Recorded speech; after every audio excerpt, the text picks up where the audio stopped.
right now, this January of 2023, we build on our momentum. We build on our momentum, and we do that by continuing to do what we know is in the best interest of our nation and the strength of our nation. We continue to unify our country. We continue to lift up the voices, and we continue to organize. Democrats, as we gather here in Philadelphia, the place that first defined freedom and liberty, let us bring together those who believe in freedom and liberty for all, for all.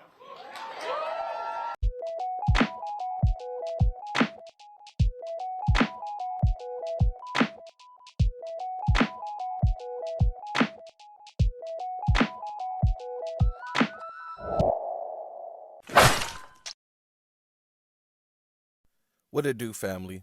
In the last video, we went over Kopmala's history as an attorney general and looked at some of the policies that she championed in the state of California. In this video, I'd like to look at some of the issues that she's having as VP today and look at the reactions of the DNC and how it is being basically shoveled left and right throughout the media. In January of 2023, Elizabeth Warren had this to say when asked if Joe Biden should pick Kamala Harris as his running mate again. Talking to Elizabeth Warren. You know, speaking of your having run for president, should Joe Biden run again for president? He'll be 86 by the time his second term is over. Yes, he should run again, Why? and he is running again. He's that old in his second term that vice presidency becomes even more important. Should Kamala Harris be his choice the second time around? You know, I really want to defer to what makes Biden comfortable on his team. I've known Kamala for a long time. I like Kamala. I knew her back when she was an attorney general, and I was still teaching, and we worked on the housing crisis together. So we go way back, but they have to be a team, and my sense is they are. I don't mean that by suggesting I think there are any problems. I think they are. Even though Senator Warren tried to backtrack on what she stated and change the meaning of what she was saying, the floodgates was already open. And at that point, we started seeing many articles coming out speaking and claiming that the Democratic Party was unhappy with Kamala Harris in many ways. More Democrats leery about VP Kamala Harris can't think of one thing she's done. Even Vice President Kamala Harris supporters fear she hasn't been able to define her leadership credentials as the 2024 elections looms amidst questions about President Biden's age and ability to serve, with one Democrat remarking, "I can't think of one thing she's done," according to a new report. Harris made history in 2020 when she was elected the first Black and first Asian American vice president, but has struggled while in office with frequent staff turnovers, coupled with reports of toxic office environment, along with frequent gaffes and word salad statements, and criticism of her work as the administration's border czar. Ah, yes, the border czar. You know that position Kamala Harris was put in and she ended up abandoning in the fall of 2020? I digress. As a result, some Democrats say that even in a historically low-profile office, Harris has failed to carve out a niche for herself, the New York Times reported. The concerns have become more focused and the criticisms more pointed as the 80-year-old Biden gears up for a re-election campaign, with the papers reporting that even Democrats to whom Harris advisors refer reporters for complimentary quotes are expressing exasperation. Some worry Harris will turn into a political liability if she becomes the object of Republican attacks, arguing that a vote for Biden will be a vote to put her in the White House. That'll be, in my opinion, one of the most hard-hitting arguments against Biden. It doesn't take a genius to say, look, with his age, we have to really think about it, John Morgan, a predominant Democratic fundraiser, told the newspaper. But Morgan said the jury is still out on whether Harris, 58, can lead the party and rally the nation behind Democrats. I can't think of one thing that she's done except stay out of the way and stand behind him at certain ceremonies, Morgan added. Since the fall, High-level Democrats have been running through scenarios in case Biden decides against a 2024 run, and a number of them told the Times that they didn't believe that Harris could win. Others said the party might have to find a way to sideline her without alienating critical Democratic factions, most notably black voters and college-educated women.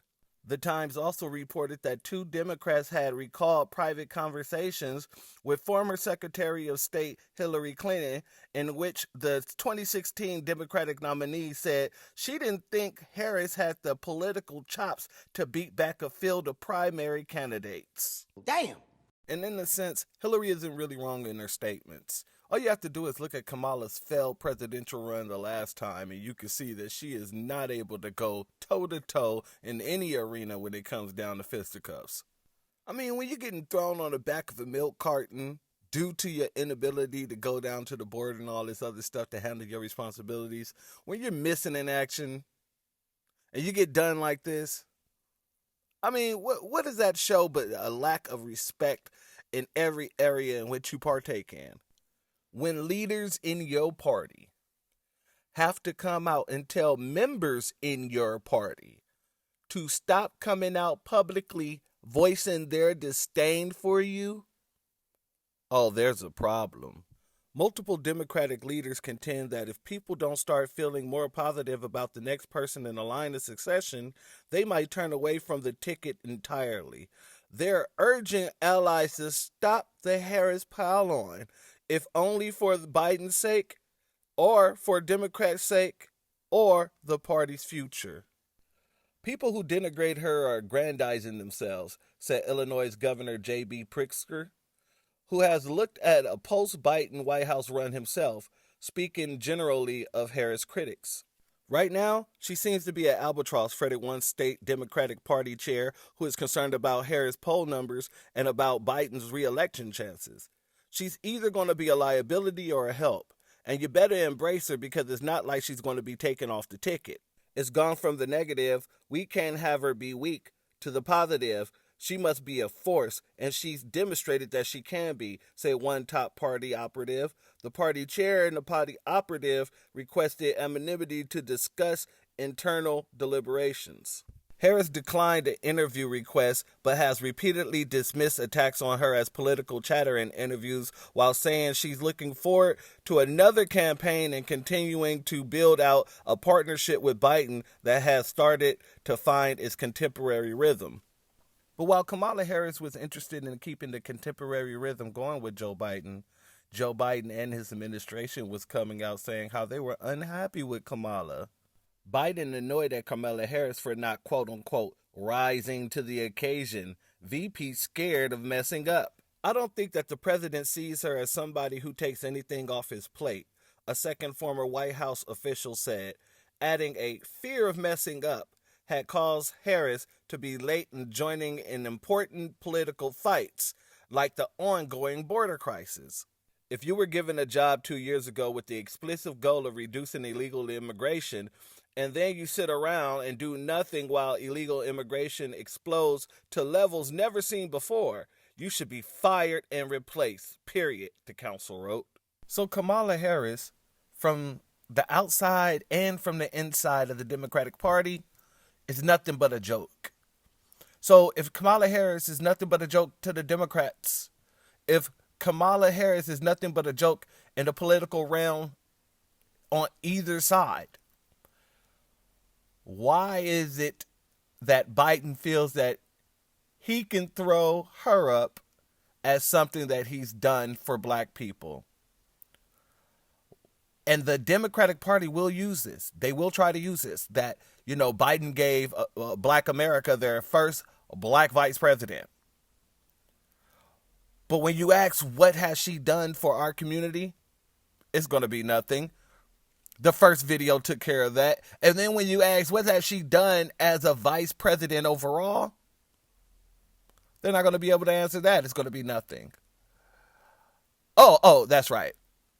All she's done is stay out of the way. Oh, yeah. And that speech that she gave at Tyree Nichols' funeral. Of our country mourn with you. And I just I'm going to be very brief. Mothers around the world,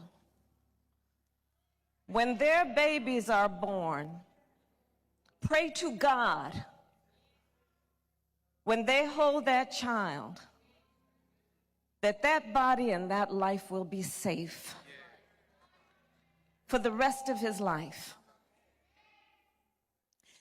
Yet we have a mother and a father who mourn the life of a young man who should be here today. They have a grandson who now does not have a father. His brothers and sister will lose the love of growing old with their baby brother. And when we look at this situation, this is a family that lost their son and their brother through an act of violence at the hands and the feet of people who had been charged with keeping them safe.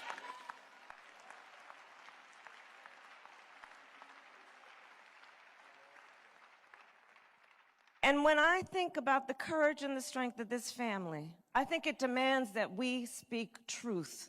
And with this, I will say, this violent act was not in pursuit of public safety. It was not in the interest of keeping the public safe, because one must ask, was not it in the interest of keeping the public safe that Tyree Nichols would be with us here today?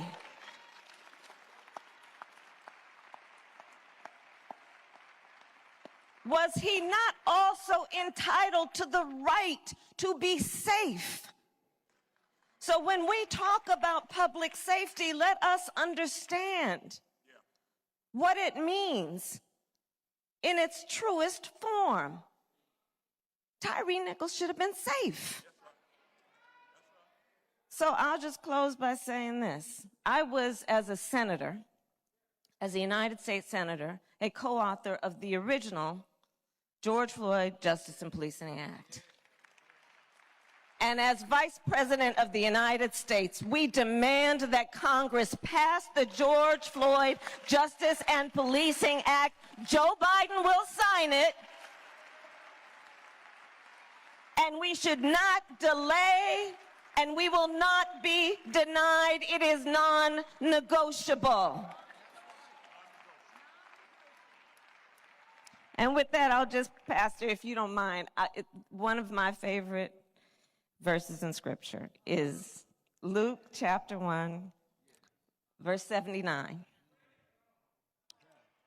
which tells us God will help us to shine a light upon those who sit in darkness and in the shadow of death, to guide our feet in the way of peace. Let our memory of Tyree shine a light on the path toward peace and justice. Thank you. The Democrats ran the House and the Senate for the first 2 years of Biden's presidency. Kamala Harris sat as the tiebreaker within the Senate. If they wanted to pass anything for Black Americans, they would have passed anything for Black Americans. But they didn't want to pass anything for Black Americans because they was too busy passing everything for everyone else. From the Ukraine situation, where they've been sending billions of dollars to people who don't even belong to our country, to the illegal immigration situation going on. They're spending billions of dollars to house, clothe, and feed all these illegal immigrants, to the situation with bringing in refugees who are willfully anti-Black and sticking them into Black neighborhoods. The same thing that they're doing with these illegals who are anti-Black as well. When it comes to any of that, nothing else matters to the Black community but getting stuff done for the Black community. And Kamala Harris has never been one to want to get anything done for the Black community. Hell, according to the reports, Kamala Harris hasn't been one to want to get anything done in general. The doors of the church are now closed. Don't let these folks convince you that these puppets that they put up, these stooges that they put up, are there to benefit you, especially when they can't even benefit their own party. In the next video, we're going to be talking about Kentucky Derby Brown. Look out for it. Stay tuned.